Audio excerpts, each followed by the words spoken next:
Bonjour. Alors là, nous allons voir comment construire un triangle isocèle dont on connaît deux longueurs. Lorsque vous avez un énoncé comme celui-ci, trace un triangle OUI, isocèle en U, tel que OU égale 4 cm et OI égale 6 cm. Alors la première chose à faire, c'est de faire un schéma à main levée. Donc je vais faire mon schéma à main levée ici. Attention à l'énoncé. Dans l'énoncé, on vous dit que le triangle est isocèle en U. C'est très important. En U, ça signifie que les côtés qui vont partir du point U vont avoir la même longueur.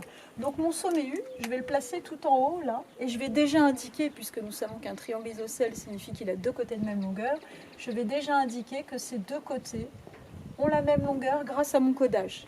Le point U donc sera situé en haut dans mon idée. Je vais donc nommer les deux autres sommets, O et I. Et je vais finir ma lecture d'énoncé. OU égale 4 cm. Donc 4 cm, ce sera pour le côté qui sera répété deux fois. Et OI égale 6 cm, ce sera le côté qui va me servir de base dans mon triangle isocèle.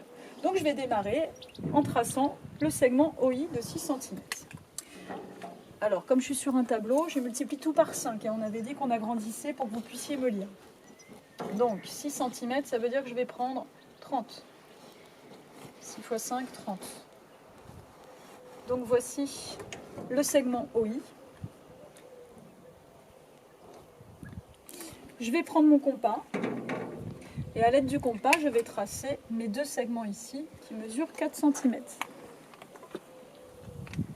Alors, je mesure évidemment 4 cm. Mon compas est déjà prêt, vous prendrez le bon écart. Je vais pointer mon compas en haut, donc tracer un arc de cercle de centre haut et de rayon 4 cm. Je vais faire de même en pointant en I, tracer un arc de cercle de centre I et de rayon 4 cm. Je m'aperçois que l'intersection n'est pas très claire, donc je vais repointer en haut pour améliorer le tracé. À l'intersection, j'obtiens donc le point U que je vais noter et je vais relier les sommets de mon triangle. U avec I,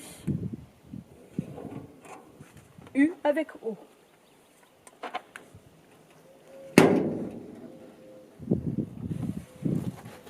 Et dernière chose, qu'est-ce qui manque? Le codage. Et voilà.